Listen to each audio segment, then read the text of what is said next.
Continuamos en el living, tenemos el gusto de recibir a Lauro Polet, él es coordinador del área de educación vial y capacitación de la Unidad Nacional de Seguridad Vial, la UNASEV. Gracias por el tiempo, un gusto recibirte. Gracias a ustedes por recibirnos.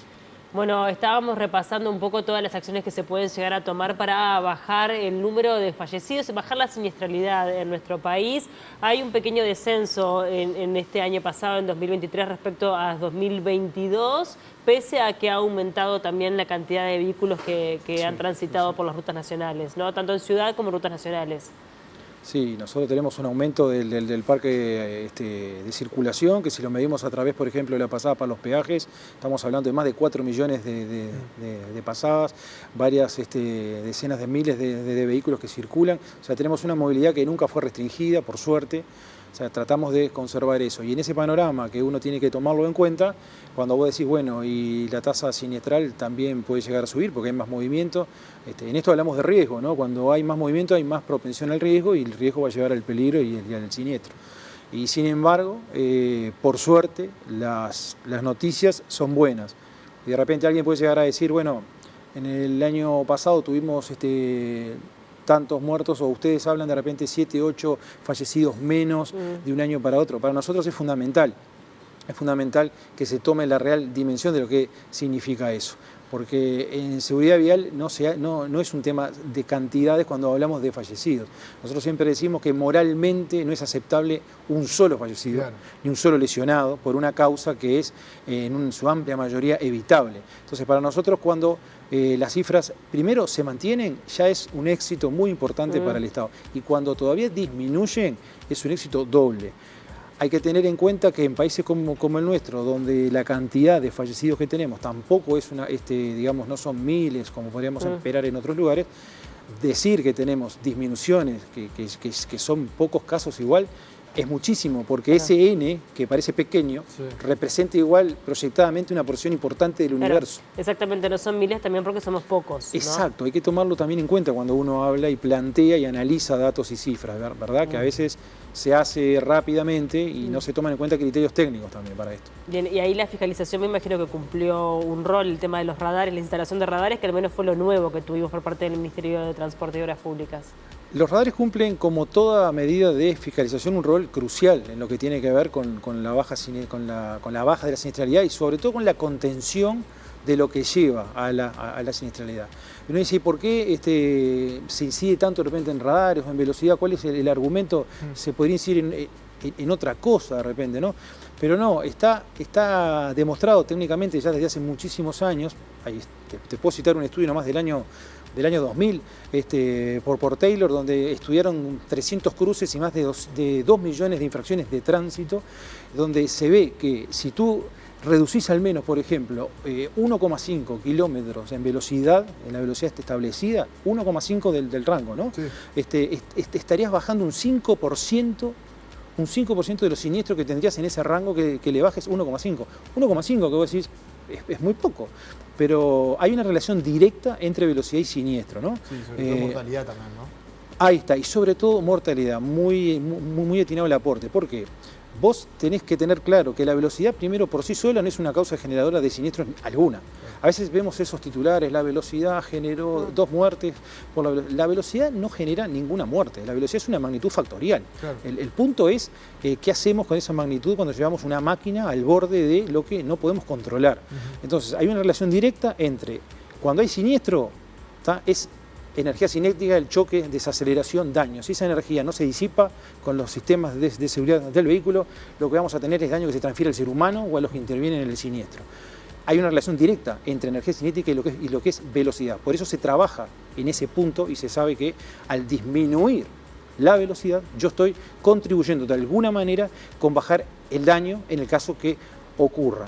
Entonces, está claro además que hay otra relación. La relación entre una persona, por ejemplo, en el peatón atropellado, está establecido y está estudiado también, está recogido por los manuales más importantes que uno puede encontrar, los de OMS o OPS, que están refrendados por Naciones Unidas, donde uno va a tener que tener claro que a partir de los 30 km/h, 30 a 35, un peatón que es embestido, hasta el margen de los 60 kilómetros por hora, la chance de morir que tiene es casi absoluta. Empieza a generarse una subida que después de los 60 kilómetros por hora ya la chance de poder vivir o quedar con lesiones que no sean mínimas es muy baja. Claro. Estamos hablando, te estoy diciendo, de 35 a 60, en esa franja.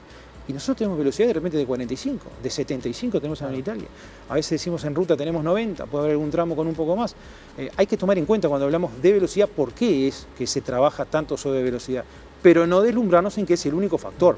Bueno, ahí es donde hay que poner la contracara. Justo eso te iba a preguntar, ¿no? Porque muchas veces se habla de radares, se habla de velocidad, de cuestiones esporádicas o monocausales, que es lo que menciona la UNACEB, y acá claramente estamos hablando de un tema que tiene multicausalidad, que son muchas cosas las que influyen a la hora de tener 400 más o menos muertos por año.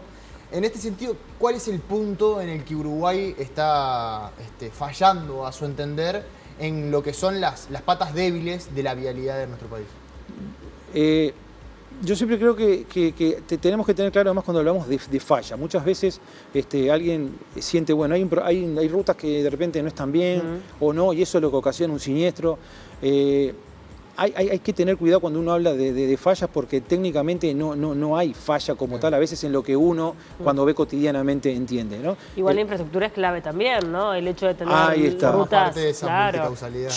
Yo te quiero plantear que vos tenés que ponderar que en base a toda la evidencia que tenemos recogida a lo largo de los años, no estoy hablando de nada nuevo, estamos hablando que desde finales del siglo XIX que empiezan a estudiarse los primeros problemas que va generando esa movilidad cuando el caballo le empieza a dar lugar a las máquinas, los siniestros arrancaron enseguida también.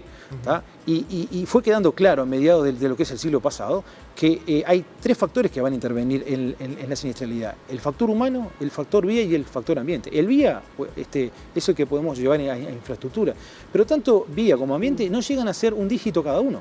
En realidad el ser humano es el que genera entre el 80 y el 90% de los elementos que generan los siniestros. Entonces tenemos que tener también cuidado con la ponderación. Yo creo que a veces creemos que estamos más mal en realidad de lo que estamos. ¿Tá? Y hoy nosotros podemos decir que, bueno, tenemos 422 fallecidos en el cierre anterior, ¿correcto? Y bueno, 422 fallecidos, ¿qué significa? Es muchísimo, es cumplir durante, por ejemplo, esta gestión, el plan quinquenal de seguridad vial, que lo pueden descargar, yo se los traje ahí por si lo quieren tener también. Plantea que nosotros tenemos que cumplir, nos propusimos como Estado cumplir con las metas de lo que es el diseño de acción por la seguridad vial. ¿Ah? Hubieron dos instancias del diseño, desde el 2011-2020 y el 2021 al 2030 se refrenda ahora una segunda instancia. Uruguay generó desde el primer momento un apoyo en el 2012 con una ley parlamentaria apoyando el diseño y los objetivos que quería marcarse. O sea, yo quiero llegar a este tanto de fallecidos tolerable. ¿Tá? ¿Llego o no llego? En el periodo pasado no se llegó. No se pudo llegar al guarismo, a la línea de base que establecimos. En este periodo, la ponderación que nosotros tendríamos que esperar, si siguiéramos el compromiso, que lo seguimos, porque en el 2023 esta gestión de UNACEB vuelve a enviar un proyecto de ley y repite el apoyo parlamentario a el diseño de acción por la seguridad vial. Tenemos que ver lo siguiente: tenemos una disminución de fallecidos que nos hizo cumplir la meta del diseño fijada y menos. O sea, estamos mucho mejor de lo que pensamos llegar a esta meta. Y ojo que ya no tenemos la movilidad de pandemia, que estamos hablando de una tasa de mortalidad de las más bajas que uno puede esperarse. Estamos hablando de que hay un montón de factores que contribuyen a que van por un camino interesante. ¿Desafíos o no? Porque cuando se habla de educación vial, en general mucha gente se queja de que una vez que una persona obtiene la libreta de conducir, realmente no está 100% preparado para lo que es la calle, por ejemplo, salir una ruta nacional, que eso también es un debe y que le ha planteado la propia UNACEB. El teórico también, ¿no? El teórico parece que tendría que ser ajustarlo. Más exigente. Yo les voy a proponer un desafío, dirán el invitado es un poco malo, viene a preguntarnos a los que le van a preguntar, pero es una cosa que sale muy a menudo. La gente cree que tenemos que, por ejemplo, más conocimiento, enseñar más, un libro de 560 páginas para que alguien apruebe un teórico, como de repente podemos tener en algunos países de Europa o anglosajón. Yo les tengo que decir que la evidencia científica marca que no es suficiente con informar a la gente lo que tiene que hacer. No es suficiente con que a mí alguien le ponga 40 preguntas y me las conteste todas bien. ¿Saben por qué? porque está absolutamente demostrado que alguien sepa cómo hacer algo no significa que lo haga correctamente. Entonces, ojo cuando matrizamos una solución unidireccionalmente. ¿Y cómo se trabaja, bueno, para mejorar lo que es la percepción del riesgo, ¿no? Porque en definitiva Claro. lo que tenemos es una baja percepción del riesgo al momento de manejar. Paula, pusiste el punto en la I que tiene que colocarse. Hay que avanzar desde la cosmovisión de los 90 en la transferencia educativa, creyendo que con solo decir a la gente lo que tiene que hacer lo va a cumplir, a entender que el ser humano es un regulador homeostático del riesgo que ve y que quiere percibir y que quiere aceptar.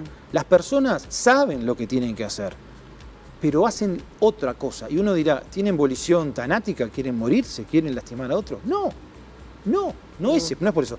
Es un mecanismo de autorregulación que las personas tenemos, que es, tenemos la tendencia a autogestionar el riesgo, lo que se llama el mecanismo homeostático de riesgo.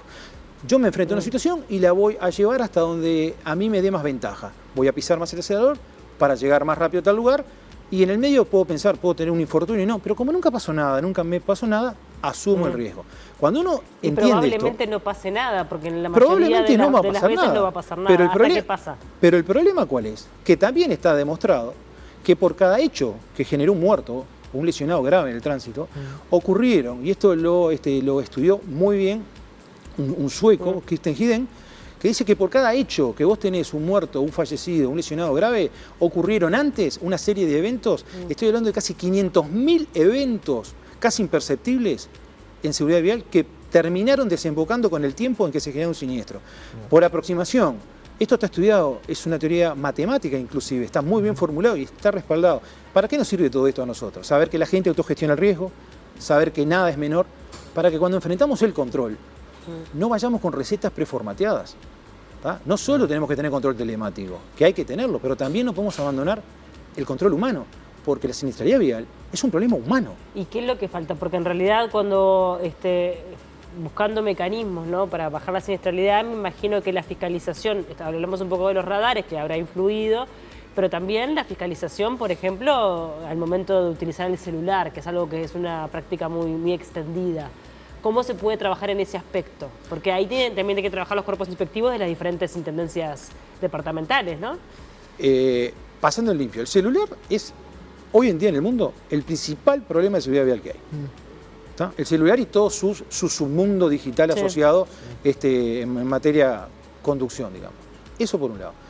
Tenemos que tener claro que nosotros, por ejemplo, desde el punto de vista de lo que afectó y importante la incidencia de los radares, el Plan Nacional de Radares del 2022, ustedes vieron que tuvo un tiempo donde se le avisó a la gente, tuvo un tiempo que antes de que empezara a hacer sanción efectiva, en realidad fue muy corto el tiempo que se aplicó de sanción. Ese tiempo tan corto significó ya un descenso de 5% de los fallecidos a nivel nacional. Estamos hablando de muy poquito tiempo y hay impacto. Hay impacto, sabemos, lo dije, les expresé que por qué la velocidad es un elemento que tiene que ser controlado. Pero no podemos perder de vista esto que tú estabas diciendo. El control es algo más grande que solo llevarlo al punto de vista telemático. No podemos olvidar, y como les decía hoy, todos esos acontecimientos que ocurren y que van a llevar tarde o temprano un siniestro. A ver, ¿qué pasa con quien gira sin poner el carril adecuado? ¿Quién gira sin colocar el señalero? ¿Quién conduce sin casco? ¿Quién no tiene matrícula? ¿Tá? ¿Quién borra su matrícula? ¿Quién no se abrocha el cinto atrás? ¿Quién no pone su sistema de retención infantil? ¿Quién adelanta sin hacer señales? ¿Quién abruptamente abandona su carril? Todos esos pequeños actos no podemos olvidarnos que tenemos que llevarlos también al control constante, porque esos son lo que va a desencadenar los grandes problemas también como vamos a tener en siniestralidad vial. Lauro, yo te quería preguntar un tema que te lo consultaba fuera de aire, que tiene que ver con el Congreso de Intendentes y la dependencia que tiene la UNACEV para tomar nuevas medidas con el Congreso. Es difícil preguntártelo, pero ¿es momento o es oportuno que la UNACEV se separe, sea un órgano independiente para tomar decisiones, para que pueda aplicar sus medidas propias del Congreso de Intendentes? Mira, primera cosa, yo hay respuesta que no te puedo dar. Bien. Que no te puedo dar porque no me corresponde, no están en mi ámbito. Nosotros tenemos la mejor de las relaciones con el Congreso de Intendentes porque es la manera que tenemos para vincularnos y creo que durante este periodo, además, durante esta gestión, ha habido un acercamiento un tanto superior, creo que en otros años, al Congreso de Intendentes. De hecho, nosotros hemos presentado muchos proyectos junto al Congreso. El Congreso, en su independencia técnica y obviamente jurídica que tiene, va a atender o no, va a tomar o no, y lo conversamos constantemente. Para nosotros el Congreso es un actor amigo. Alguien dirá, pero de repente quisieras otra fluidez. No está en mí el contestarlo. Nuestro sistema jurídico es ese, ¿tá? Nuestro país, nuestra democracia tiene ese sistema, es muy bueno, como todo puede ser perfectible, pero hay un buen vínculo dentro de los márgenes que cada uno tenemos para ir maniobrando. Digo, hasta ahí yo te puedo dar mi perspectiva, y creo que es la más razonable desde el punto de vista técnico. Yo soy un operador técnico, ¿no? El tema de las motos sigue siendo la principal preocupación porque, bueno, es donde ocurren más accidentes fatales, por lo que tengo entendido. A nivel departamental. La moto es un capítulo bien interesante, tiene casi la mitad, el 46 y pico % de lo que tiene que ver en la partida de fallecidos. Ha disminuido en este periodo, también es interesante, porque esos son logros de gestión, ha bajado, ¿tá? Han habido menos fallecidos en este margen. Es una siniestralidad altamente masculinizada, más del 80% de los fallecidos en moto son varones, el margen de las mujeres es bajo, y tenemos que tener en cuenta que por la propia especialidad que es el colectivo del motociclista y lo que representa ese vehículo, hay que tener en cuenta arriba algunas cosas importantes. Primero, muchas personas de repente ven el motociclista como un problema, no, es bravo porque no respeta mucho, etcétera, etcétera. Bien, la Pasa moto... mucho en la ciudad con los deliveries, por ejemplo. Por eso, claro. y ahí va y metiste el punto. Sí. La motocicleta se ha transformado en un objeto que no es solamente un vehículo para moverse, es una salida laboral. Exacto. Mucha población inmigrante ha encontrado también una manera de poderse insertar en el mercado económico. Mucha gente lo usa de paso para otro escalón. Bien, fantástico. Es una movilidad que tiene su particularidad, presenta su utilidad social. Pero justamente esa volatilidad que tiene exige que el sistema también lo observe adecuadamente. Claro. Yo creo que ahí tenemos que poner quizás el énfasis, donde no podemos dejar librado solo a, esto lo dejo que siga como va. Creo que el énfasis está en que tenemos que también poner una mirada también más amplia en ese colectivo, en las normas que hay que respetar, y que ellos mismos tienen que tomar conciencia, porque en definitiva es un usuario totalmente vulnerable. Exacto. Claro. ¿Y está previsto alguna especie de asesoramiento para ese colectivo? Nosotros constantemente estamos bregando por lo que es las patas que tienen que ver con esto, ¿no? Las directrices que le ponemos al trabajo, los pilares que llevamos adelante. Y la fiscalización es un pilar crucial, como ustedes verán. Pero a ver, la Unidad Nacional de Seguridad Vial no es un organismo de control de tránsito. Sí, claro. O sea, trabaja abogando con los actores que tienen que ver para poder justamente trabajar sobre el tema fiscal, con menor o mayor éxito, ¿verdad? Pero nos mantenemos en ese criterio. Bien. Hablábamos un poco del tema de la libreta de conducir. ¿Ustedes consideran que hay que mejorar el teórico y el práctico también, o les parece que es exigente?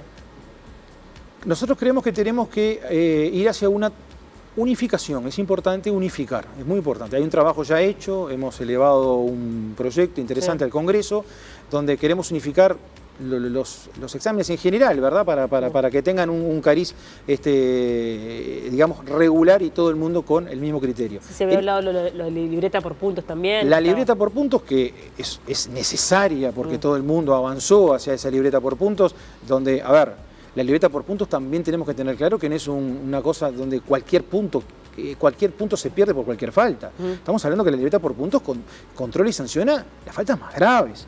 Son faltas que generalmente a nivel mundial es un dígito de la cantidad de infractores, estamos hablando menos del 10% del núcleo duro o crítico de infractores que transgreden esas normas. O sea, el 90% de la población en general no transgrede normas que a veces ameriten el retiro de puntos. O sea, para ponerle también, como quien dice, la caja al tema y por qué es contra un núcleo duro también y la infracción más grave, la que lleva al riesgo más alto, a esa pérdida de vida o la lesión invalidante, ¿no? Por ahí como que tenemos que ver.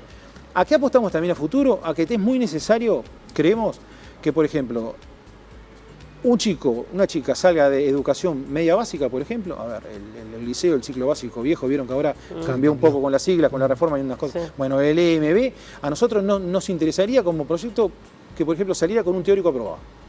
Un examen teórico aprobado, el mismo cualquier nosotros que va a sacar esa licencia, lo tenga aprobado. Para ir a un EMS, o sea, lo que es el bachillerato hoy en día, una educación media superior, por ejemplo, que egresara con un permiso de conducir, ¿por qué no de moto? Que no significa que lo vaya a usar o no, simplemente es, como quien dice, algo con lo que vos te vas, que sirve para que vos ya estés ubicado en el sistema de movilidad y desarrolles las competencias para ese sistema de movilidad. Porque justamente lo que tiene que lograr es ese sistema educativo, además, es el desarrollo de competencias validantes para el desempeño de movilidad. Y cuidado, quedó ahí, pero quedó dando vuelta. Las academias de conducir, nosotros es un público que nos ha preocupado bastante y hemos también elevado al Congreso de Intendentes un mecanismo, por ejemplo, para que haya un trayecto curricular de formación de los instructores. Claro. ¿Verdad? Está en estudio, pero las ideas están, las ideas fueron llevadas y circulan por los carriles que obviamente tienen que correr. Y forma parte de esa burocracia que yo le mencionaba al principio del Congreso de Intendentes y la UNACEV, que claramente ahí hay algo a trabajar, seguro. No, quizás no me lo puede decir usted públicamente, pero claramente a la interna. Y las autoridades también lo han dicho de que es necesario que la UNACEV siempre hay para trabajar. O sea, no hay nada pronto, siempre hay que trabajar cosas, ¿verdad? Sí. Nunca nada está perfecto, siempre hay que trabajar. Rapidito, porque no tenemos tiempo y la producción me va a matar, pero capaz que no me lo puedo responder tampoco, pero si le pregunto ciclovía de Avenida 18 de Julio, sí o no, si me tiene que dar una respuesta. Yo le digo sí a las ciclovías. No te digo cuál, sí o no. Sí a la ciclovía, porque el ciclista es un colectivo que merece y debe ser tenido en cuenta. Digo, los lugares y todo, por dónde sí o no, eso obedece a, para mí tiene que haber criterios profundamente técnicos en el desarrollo de esos proyectos, y vuelvo a decirlo, profundamente técnicos, y no de repente a veces otros criterios que no digo que estén en estas ocasiones.